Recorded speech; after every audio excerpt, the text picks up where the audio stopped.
So we've been travelling thousands of miles this year across Europe and the UK in our self-converted bus.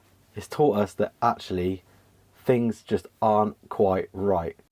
Our side door, we love it, but we're thinking of ways that we can upgrade that because it whistles like a well-used windsock. And our back doors now, they are well worn. I can't think of a euphemism for this that's clean, but they're rusty and they need to be fixed. I've got a mad idea that I think might offend some people of what we're going to do with those. The seat that I'm sat in right now isn't as comfy as it could be.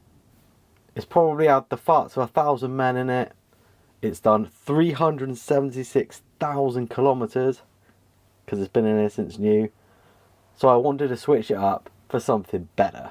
This week we're focusing on passengering comfort and a few essential fixes as we prepare for our next set of winter adventures. So upgrading the seat, there's a few reasons for it. The first is this one could be comfier. It's got quite a lot of wear and tear in it.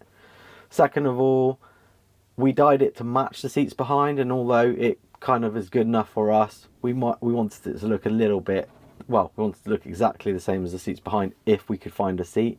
Bearing in mind, finding a Ford Transit driver seat is rare, and they usually cost about £500 to £600, so I've been biding my time on that. So third reason is that I wanted armrest on it, and ideally I wanted it to be heated because we're going to be using the bus over winter. The first stage in all of this was actually to make a base. Now, let me tell you, some companies, when we went out to get quotes to make a simple square adapter plate to fit on this box, they charge an absolute fortune. For a 5mm plated adapter plate, £109 plus VAT. And not only that, they said that it might, well, it's within a tolerance of 2 to 3 millimeters.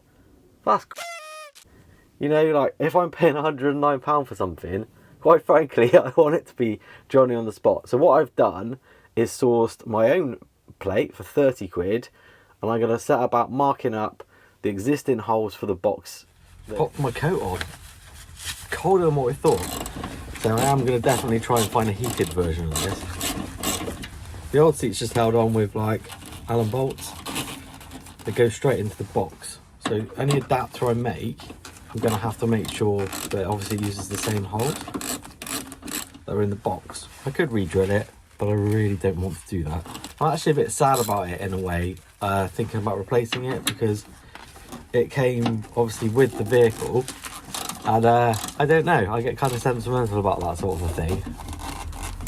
But ultimately, I think if we can find one that matches these back seats and is more comfortable, that's going to be better for me in the long run.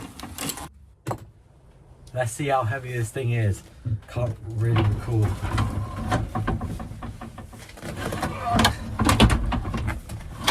Jesus Christ.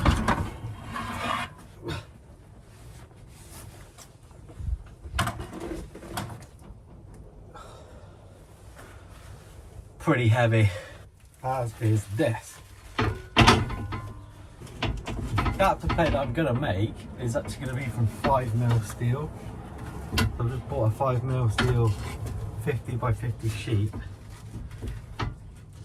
that I'm going to drill out and mount on this box using the existing bolt holes, hopefully. I just need to mark up where they go,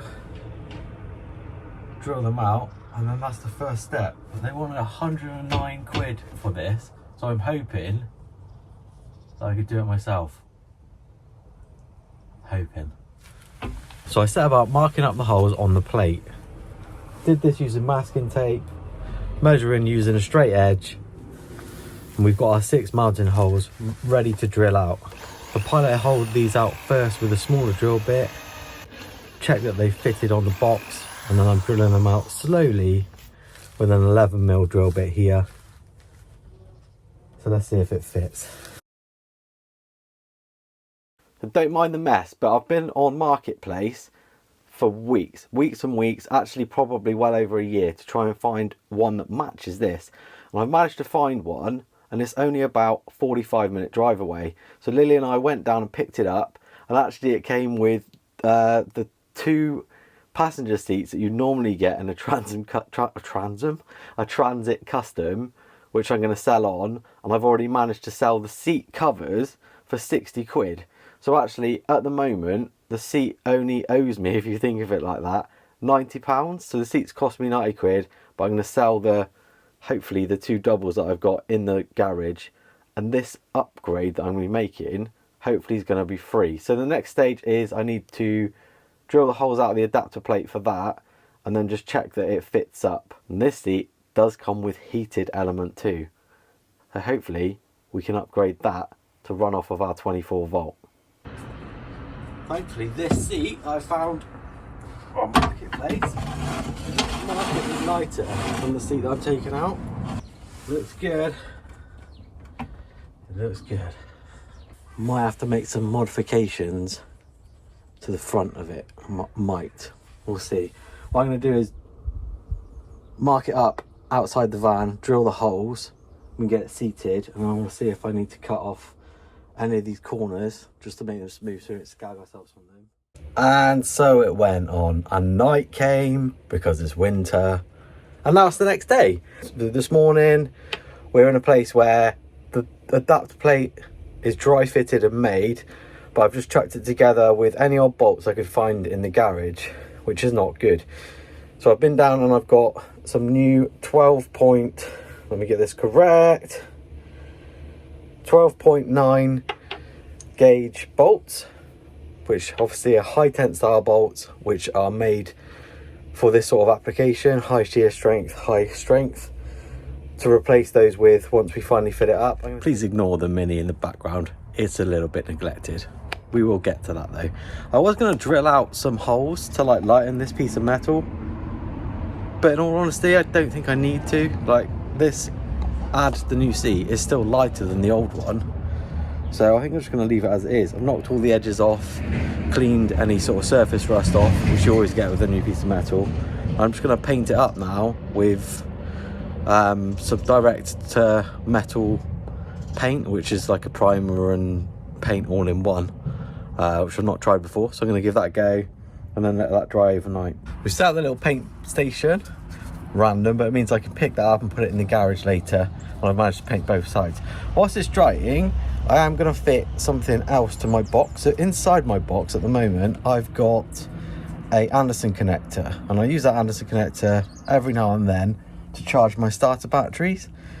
When we're parked up and stuff, it's a bit inconvenient actually to have the box open, so what I'm going to do is fit this adapter in the back of the box and then run the cabling into this to basically allow me to quickly hook up those starter batteries and charge them from my leisure batteries whenever we need to.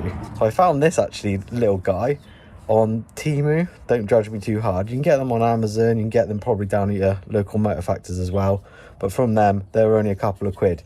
The connector inside looks good, although I think I'm actually just going to take the blue connector that I've got inside and connect it in here. So all I need to do is drill out a hole on the box. I'm going to put it on the back of my box because it's accessible from there, and then just screw that in place.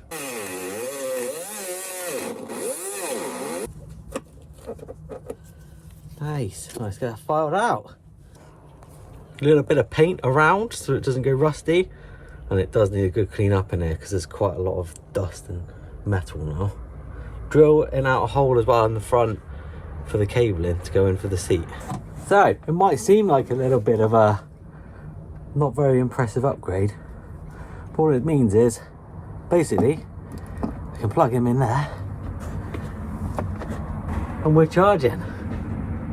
Not bad, not bad.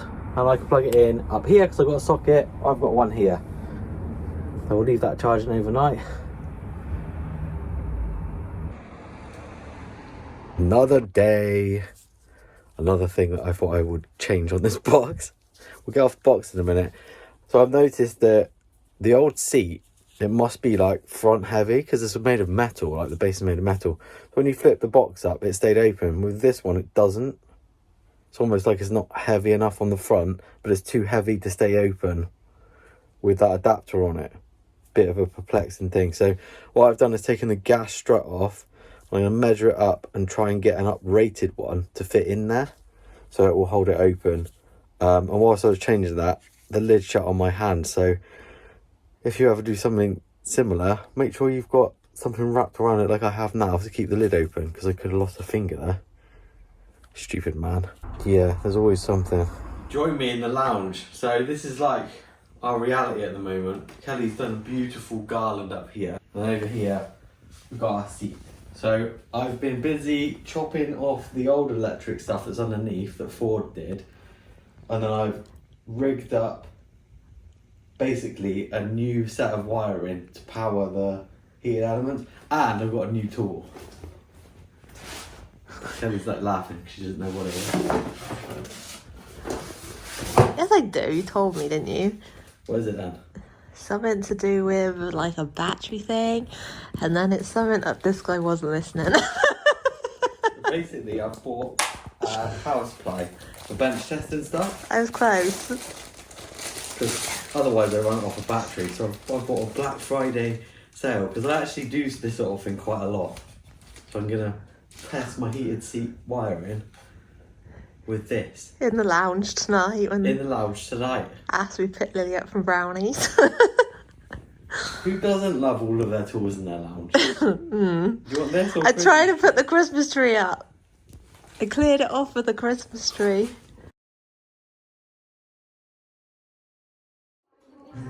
Is this normal behaviour? He's got his bickies. Oh, I think. In the house, got the heater on, giving it a bench test tonight.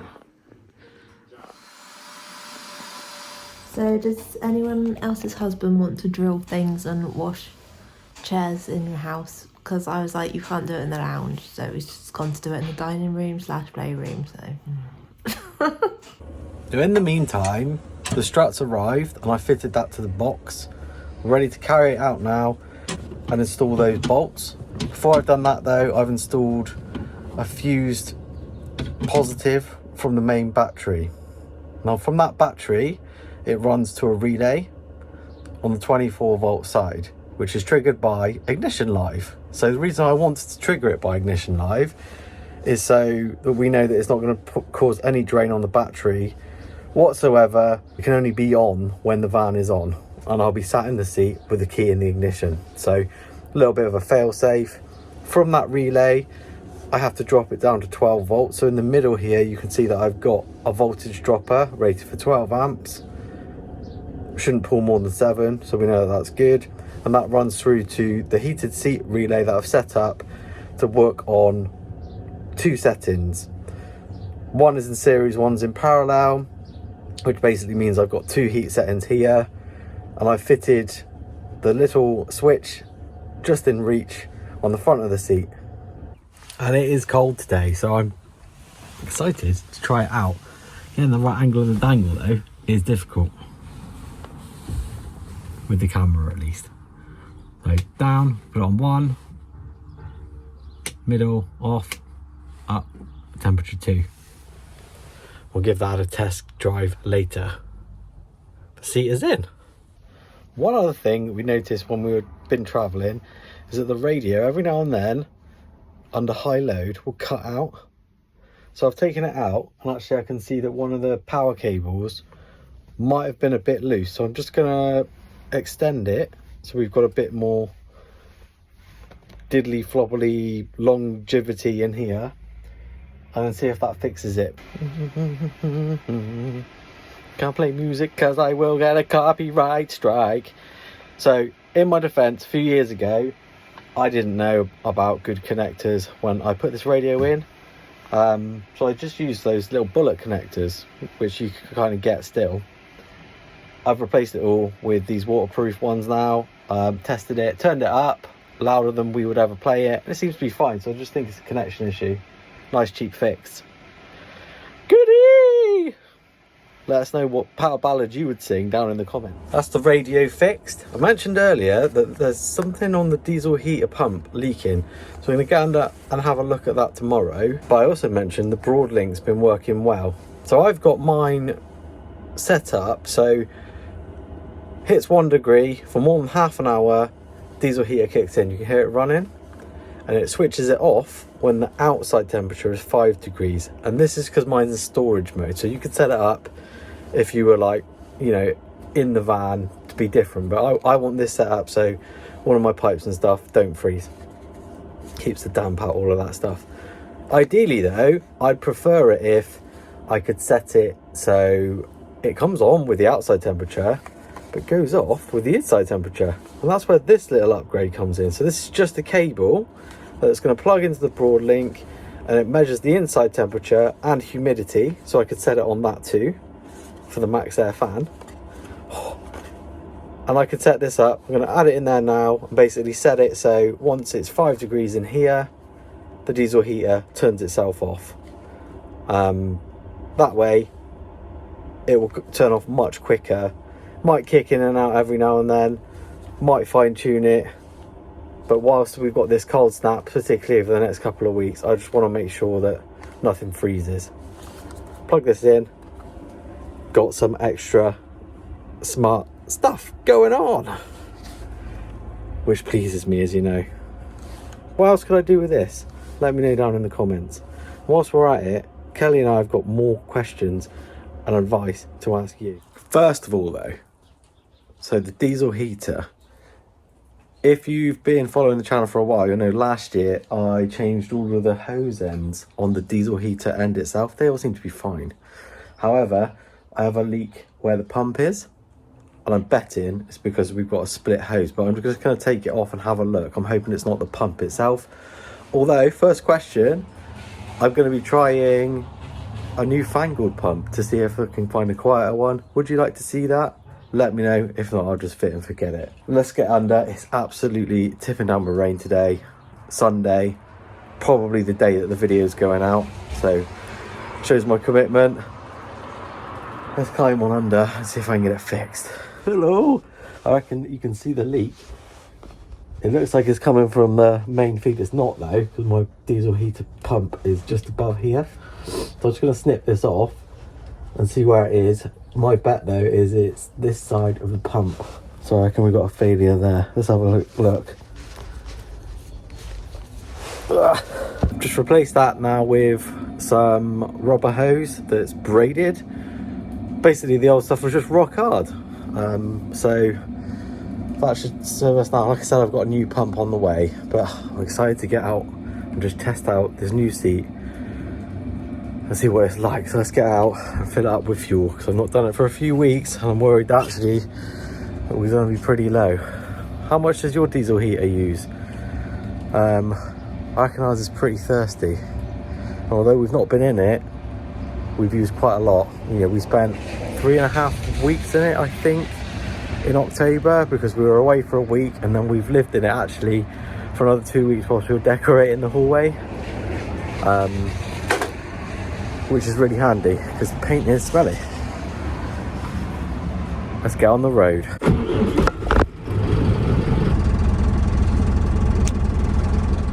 So we made some really good progress on this bus this week. We wanted to get out of the road and give it a bit of a test, and I'm out and about now. It works a treat. It's quite cold today. I've got it on setting number 1. It is beautiful. So coming up next, we are thinking about this door and our back doors. Now, any ideas for this door are totally welcome. We really like that it slides open and practical, but it is quite cold in winter. So any ideas of how we could winterfy that or replace it, pop them in the comments down below. Likewise, over the next couple of weeks, I'm going to be going and taking my first welding lessons. And the idea behind that is so I can make some mad contraptions and hopefully help Luke, our welder, with our back door. That sounds wrong. Renovate our back doors. So we're going to get home now. So let's drive on back, see what she and Lily are actually up to. Okay, I'm back. So, do you think with the tree here looks better or with the seat there? Important question. Before you go as well, please can you give us a like and a comment? It really helps our videos reach more people. Do take care. We'll see you soon. 1, 2, 3. Bye.